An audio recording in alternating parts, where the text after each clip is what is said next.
यार दोस्तों, cloud computing के बारे में तो हम सारे लोग जानते हैं और यार ऐसे में कभी ना कभी आप लोगों ने भी जो है वो किसी न किसी क्लाउड सर्विस को यूज किया होगा। लेकिन यार ऐसे में आता है सवाल, अगर निकल के बायोमोलिकुलर कंप्यूटिंग क्या, तो यार हो सकता है कि आप में से इस टर्म के बारे में किसी को ना पता हो। तो यार आज अभी वीडियो आखिर तक दिखती रही है, मैं आपसे आज बात करूंगा बायोमोलिकुलर कंप्यूटिंग के बारे में। और दोस्तों हम जानेंगे कि आखिर ये बायोमोलिकुलर कंप्यूटिंग क्यों इंपॉर्टेंट है कंप्यूटर साइंस की फील्ड में। नमस्कार दोस्तों, मेरा नाम है यशवंत और आप देख रहे हैं माइक्रोमाइंड। चलिए शुरू करते हैं।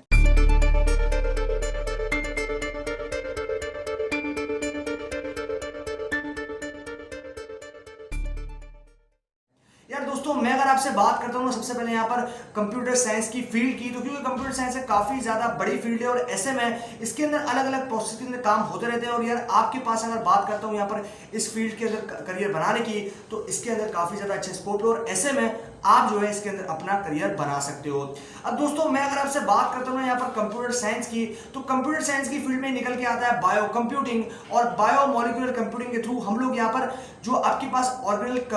मटेरियल्स है या फिर आपके पास जो डीएनए या फिर प्रोटीन्स वगैरह है, वो हम लोग यहाँ पर यूज करते हैं कंप्यूटर के मटेरियल्स को या फिर कंप्यूटर के जो कंपोनेंट्स हैं उनको डिजाइन करने के लिए, उनको बनाने के लिए। अब यार दोस्तों मैं अगर आपसे बात करूँ इस कॉन्सेप्ट की, तो ये कॉन्सेप्ट कोई ज्यादा नया नहीं है। इसके पहले भी इसके ऊपर जो है वो काफी ज्यादा जो है वो काम हो चुका है, काफी ज्यादा थ्योरीज भी इसके ऊपर हो चुकी है, काफी ज्यादा पेपर्स इसके ऊपर आ चुके हैं। और ऐसे में अगर मैं आपसे बात करता हूँ इस कंप्यूटिंग की, तो क्लाउड कंप्यूटिंग की तरह ये भी मार्केट के अंदर काफी ज्यादा अच्छा परफॉर्म करेगी आने वाले फ्यूचर में। अब दोस्तों मैं अगर आपसे बात करता हूँ यहाँ पर इसी बायो कंप्यूटिंग की, तो बेसिकली इसका कॉन्सेप्ट क्या है, हम जरा इस चीज को समझ लेते हैं। अब दोस्तों मैं अगर आपसे बात करता हूँ यहाँ पर इसी चीज की, तो बेसिकली बायो कंप्यूटिंग, क्योंकि हमें नाम से मालूम चल रहा है कि जो बायोलॉजी के काम, मतलब जब मान लो कि आपके पास एक सब्जेक्ट होगा जिसके अंदर आप जो है एक पर्टिकुलर चीज पे काम कर रहे हो या फिर रिसर्च कर रहे हो, तो ऐसे में आपके पास अगर मैं आपसे बात करता हूँ मोबाइल की बैटरीज की, या फिर अगर मैं आपसे बात करता हूँ इवन प्रोसेसर के अंदर यूज होने वाले मटेरियल्स की, तो ये सारे मटेरियल्स बेसिकली आपके पास जो अभी तक इलेक्ट्रॉनिक आइटम से ही बन रहे थे। लेकिन अभी बायो कंप्यूटिंग के थ्रू हम लोग जो है यहाँ पर डीएनए या फिर प्रोटीन्स या फिर जितने भी हमारे बॉडी के मटेरियल्स हैं, बॉडी के मॉलिक्यूलर जो आपके पास मटेरियल्स हैं,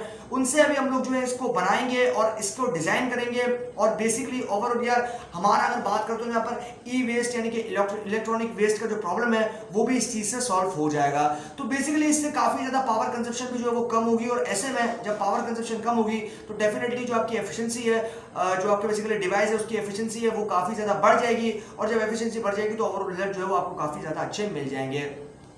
अब दोस्तों बायो कंप्यूटिंग का मतलब बेसिकली जो मेन एम है वो ये है कि आप जो है अपने डीएनए से या फिर अपने जो प्रोटीन्स है उनसे या फिर अपनी बॉडी के जितने भी मटेरियल्स है जो कि ऑर्गेनिकल है, तो उनसे जो है आप किसी भी ऑब्जेक्ट को या फिर किसी भी इलेक्ट्रॉनिक आइटम को जो है वो डिजाइन कर सकते हो, या फिर आप जो है उनके अंदर उन मटेरियल्स को काम में लेते हुए किसी ना किसी नई चीज को जो है आप यहाँ पर बना लोगे। अब हम अभी तक जो है आप यहाँ पर अगर आपने कभी बैटरी को देखा हो तो आपने बैटरी के अंदर नोटिस किया होगा बहुत से मॉलिक्यूल्स होते हैं, बहुत से केमिकल्स होते हैं। तो वो बेसिकली केमिकल्स अभी तक हम लोग जो है वो अलग अलग आपके पास रिसर्च होती है, अलग अलग आपके पास जो है सारे इलेक्ट्रॉनिक जो आपके पास केमिकल्स है, फिर अलग अलग आपके पास जो अलग अलग प्रॉपर्टीज के जो एलिमेंट्स होते हैं उनके थ्रू जो है हम लोग बेसिकली यहाँ पर काम करते हैं। लेकिन अगर मैं आपसे बात करूँ यहाँ पर बायोलॉजी काम में लेने का, यानी कि आपके बॉडी के मटेरियल्स, मतलब मान लो कि आपका डीएनए हो गया या फिर आपकी जो बॉडी की मटेरियल्स हो गई या फिर आपके कोई भी बॉडी के आपके पास जो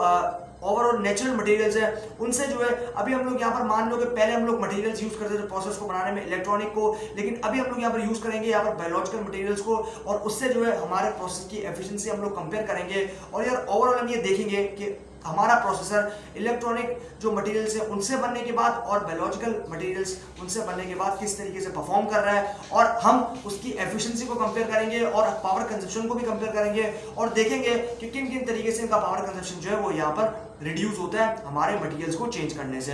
अब दोस्तों काफी जो कॉन्सेप्ट है ना वो कमाल का, और ऐसे में जो आपके पास ऑर्गेनाइजेशंस हैं या फिर आपके पास जो यूनिवर्सिटीज हैं वो इस चीज के ऊपर काम कर रही हैं। और यार आने वाले टाइम में डेफिनेटली ये काफी ज्यादा अच्छा परफॉर्म करेगा। जिस तरीके से क्लाउड कंप्यूटिंग हमारे पास आ गई है उसी तरीके से डेफिनेटली आगे आने वाले टाइम में इसके ऊपर भी जो है वो हम देख सकेंगे किसी भी चीज को बनते हुए, फिर किसी भी मटेरियल को बनते हुए। तो ये कॉन्सेप्ट काफी ज्यादा कमाल का है। और यार ऐसे में बायोलॉजी की मदद से, फिर जो आपके पास मटेरियल्स होंगे, फिर आपके पास जो नेचुरल मटेरियल्स होंगे, उन्हीं से जो है आप अपने इलेक्ट्रॉनिक गैजेट्स को डिजाइन कर सकते हो या फिर काम में ले सकते हो उनको बनाने में। मतलब ये कि मान लो कि आप जो है अगर किसी बैटरी को बना रहे हो, फिर किसी प्रोसेसर के अंदर कोई काम कर रहे हो, फिर किसी प्रोसेसर के अंदर आपको जो वो फैचिंग वगैरह करनी है, क्लस्टरिंग करनी है, या फिर ओवरऑल आपको किसी प्रोसेसर को डिजाइन करना है या फैब्रिकेट करना है, तो ऐसी सिचुएशन के अंदर आप जो है यहाँ पर इन जो काम है बेसिकली, इन कामों को करने के लिए आप बायोलॉजिकल मटेरियल्स का काम में ले सकते हो। और यही कॉन्सेप्ट है बेसिकली यहाँ पर बायोमोलिकुलर कंप्यूटिंग का। तो दोस्तों यही थी सारी कंप्लीट कहानी इसी बायोलॉजिकल मॉलिक्यूलर कंप्यूटिंग के बारे में। मुझे उम्मीद है कि आप लोगों को ये कॉन्सेप्ट जरूर पसंद आया होगा। अगर वीडियो पसंद आया तो वीडियो को लाइक करना बिल्कुल भी मत भूलिएगा, और चैनल को अभी तक सब्सक्राइब नहीं किया तो चैनल को सब्सक्राइब कर दीजिए, क्योंकि मैं आपके लिए रोजाना ऐसी वीडियोस लेकर आता रहता हूं। अभी के लिए दोस्तों इतना ही। Stay blessed, stay inspired.